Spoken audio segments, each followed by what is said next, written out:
Hola, bienvenidas y bienvenidos al podcast Locamente. Soy Juan Pablo Barnechea y aquí hablamos de vida, libros y psicología. Cuando llevamos un tiempo con el cuerpo con malestar, acudimos al médico. Puede pasar que tras reconocernos y consultar nuestra analítica, nos dice que nos estamos alimentando mal y que tenemos atónicos y atrofiados algunos músculos de la espalda y también los abdominales, y que por todo ello tenemos problemas de estómago y también lumbalgias. Contrariados, preguntamos por los medicamentos que nos curarán, y el doctor nos contesta que lo más importante y necesario es que realicemos todos los días ejercicio durante al menos 20 minutos. Si contestamos algo así como «no tengo tiempo para ello», nuestro médico a su vez nos dirá que si no empezamos a ejercitarnos, nuestros problemas no solo no desaparecerán, sino que se intensificarán. ¿Qué os parece si os digo que nosotros y nosotras, cuando tenemos un malestar psicológico o anímico, necesitamos acudir a realizar una rehabilitación interior? Sería como acudir a un gimnasio mental, en el que practicar con nuestra mente sobre nuestros pensamientos y emociones. Desde pequeños, en las últimas décadas, se nos anima a hacer deporte para cuidar nuestro cuerpo y nuestra salud física. Pero a nadie se le ocurre el proporcionar ni recomendar desde la infancia o adolescencia el desarrollo de nuestra salud mental. Está la creencia de que nuestro sistema psíquico y emocional se va a desarrollar de forma autónoma en nosotros, con la educación y nuestras propias experiencias vitales y relacionales, que nosotros aprendemos de forma natural a manejar nuestra manera de pensar, así como la de sentir o reaccionar. Pero desde el punto de vista de la filosofía budista, esto es como dejar que un jardín con huerto se regule por sí solo. En muy poco tiempo las malas hierbas estropearán los cultivos, todo porque el jardinero no ha sido instruido en su actividad de atención y de cuidado del jardín. Del mismo modo, es como si ya de adultos nos encontráramos como un barco cuyo capitán no lo gobierna, ni sabe manejar el timón, ni las velas, a merced de las olas, de las corrientes o de los vientos. No decide su propio rumbo, las circunstancias lo eligen por él. Y entonces en un momento de nuestra vida, mejor pronto que tarde, algo nos remueve, nos golpea. Un malestar, un estado de ansiedad o confusión, de vacío existencial o de agotamiento. Lo que nos puede hacer preguntarnos si esta forma de relacionarnos con nosotros mismos, con la vida y con los demás es la adecuada y va conforme a nuestros intereses, la de tener una vida significativa que merezca la pena ser vivida. Si te pregunto qué tal estás, ¿qué me responderás? Pero no te estoy preguntando tanto por tu estado físico, que es lo que fácilmente observamos y comunicamos.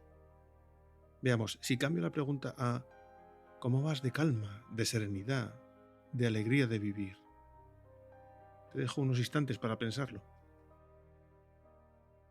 España es el país número 1 en consumo de ansiolíticos, antidepresivos, hipnóticos y analgésicos. Otros países desarrollados tienen un panorama similar. Como ya comenté en mi anterior podcast Malestamos, las condiciones socioeconómicas, laborales y las relacionales parecen en nuestra época especialmente difíciles. Pero voy a dejar en este podcast a un lado esa responsabilidad que es del Estado como garante de nuestros derechos básicos de supervivencia, la alimentación, la vivienda.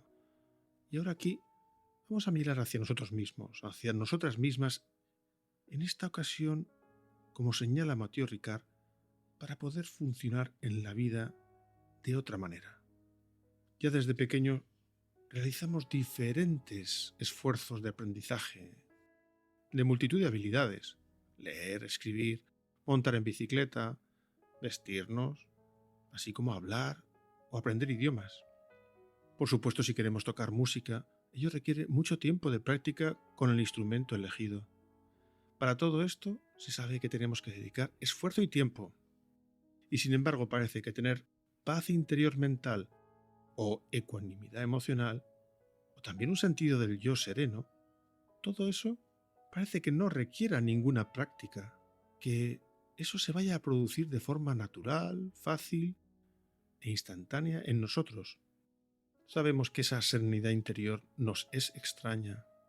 Como mucho, nos hemos contentado con puntuales oasis de relajación, de placer, de tranquilidad externa que nos ha calmado un tanto, pero que luego, en cuanto volvemos a nuestra rutina diaria, con nuestros pensamientos, nuestras relaciones, nuestras obligaciones, ese malestar, el agobio, la ansiedad, vuelve a nuestro cuerpo y a nuestro ánimo.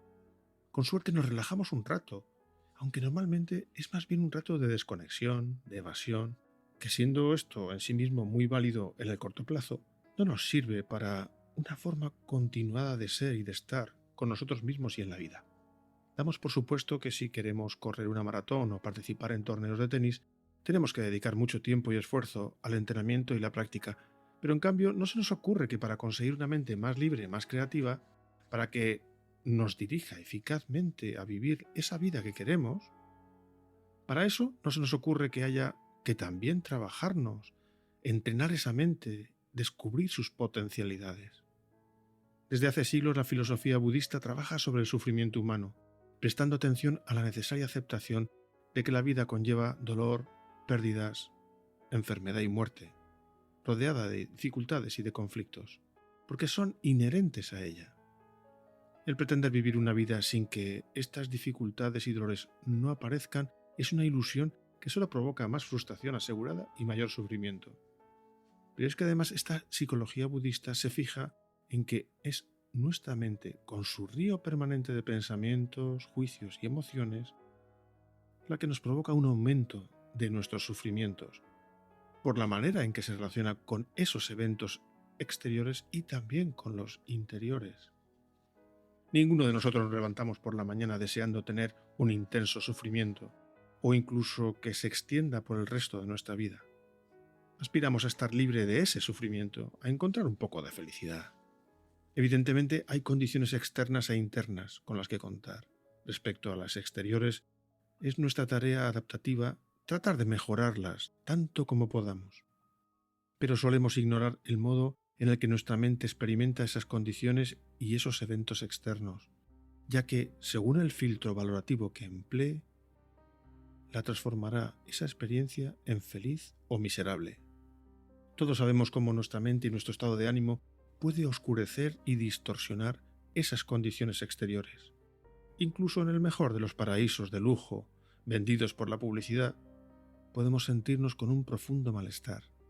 Como también conocemos casos de personas que, a pesar de tener unas condiciones externas muy difíciles, mantienen un espíritu interior animoso, sereno y alegre. La pregunta entonces es, ¿se puede entrenar nuestra mente para que desarrolle su potencial, para que trabaje a favor de nosotros en orden a ser más felices, a encontrarnos mejor con nosotros mismos y con los demás? ¿O no se puede? ¿Podemos librarnos de nuestros pensamientos negativos, abrumadores, obsesivos? ¿Podemos cambiar nuestra mente para que deje de ser el gran crítico que nos invalida en nuestra relación con el mundo?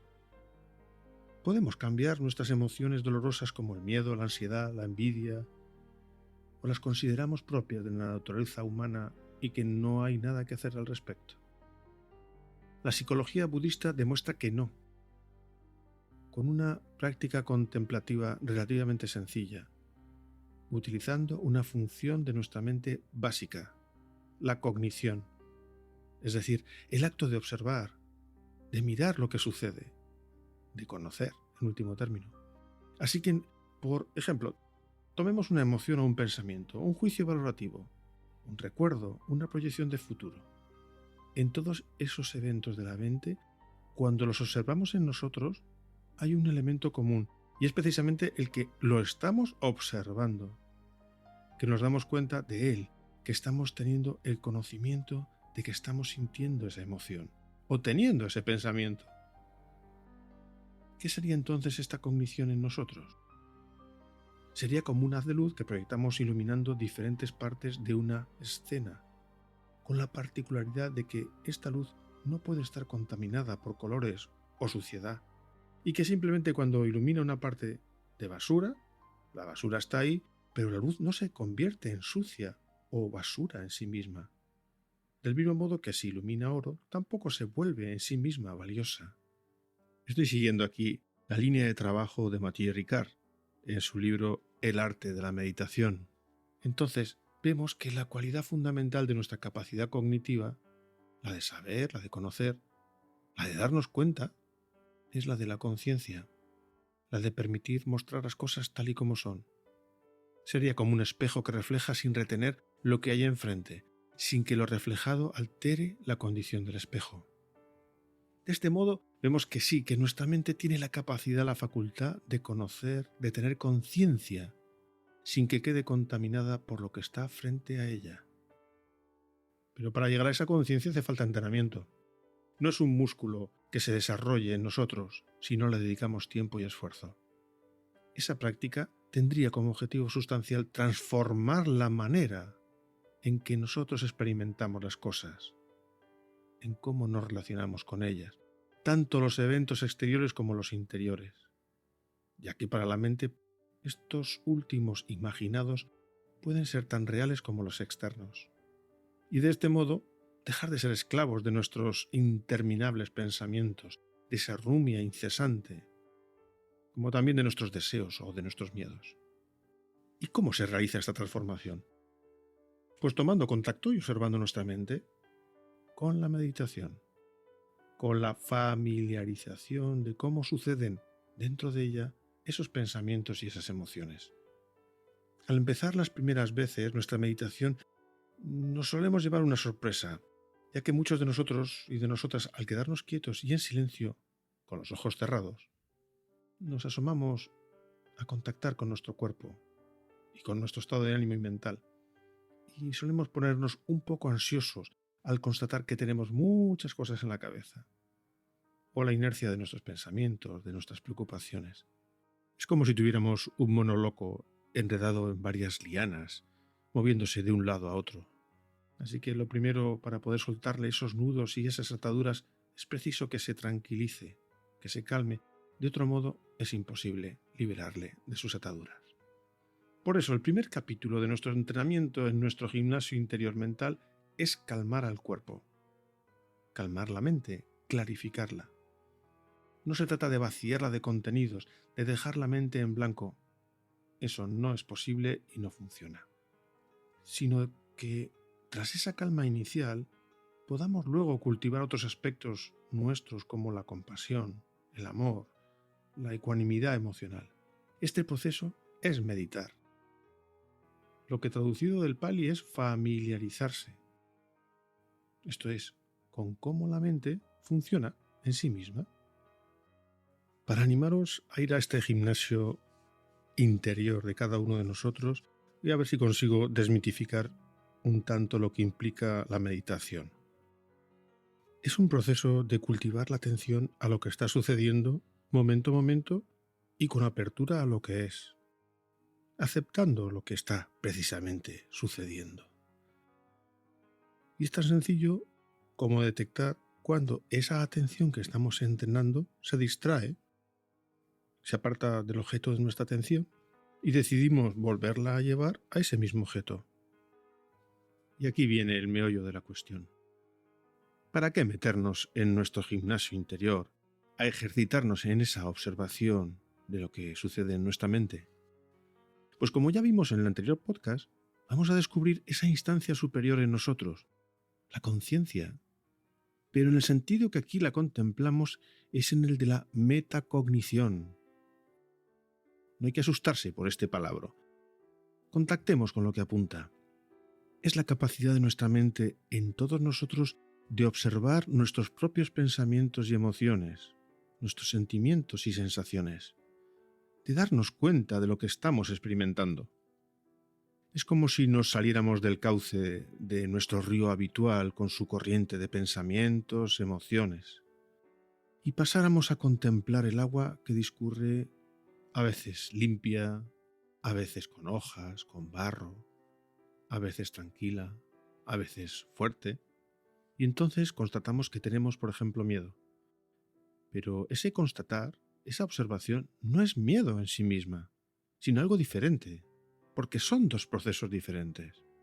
De un lado está el miedo, y del otro nosotros mismos observando ese miedo. De modo que al hacer esta práctica de toma de conciencia, ya no está todo nuestro espacio psíquico ocupado por esa emoción en concreto. Y al practicar de continuo esta meditación interior, vamos aumentando la capacidad de contactar con los eventos incómodos o difíciles, esos que alguien llama negativos, dejándolos estar en nosotros, sin luchar para que se vayan, sin tratar de controlarlos con represión, sino que aceptamos que están en nosotros y los vamos a dejar estar, y que pasen, y así van perdiendo fuerza e intensidad. Es como si dejáramos de añadir leña a un fuego. Con esta práctica conseguimos que poco a poco ya no nos abrumen, como antes, estallidos emocionales, porque hemos dejado de someter esas emociones a represión, como metiéndolas en una olla express, y también nos vamos haciendo cada vez menos vulnerables a su acción.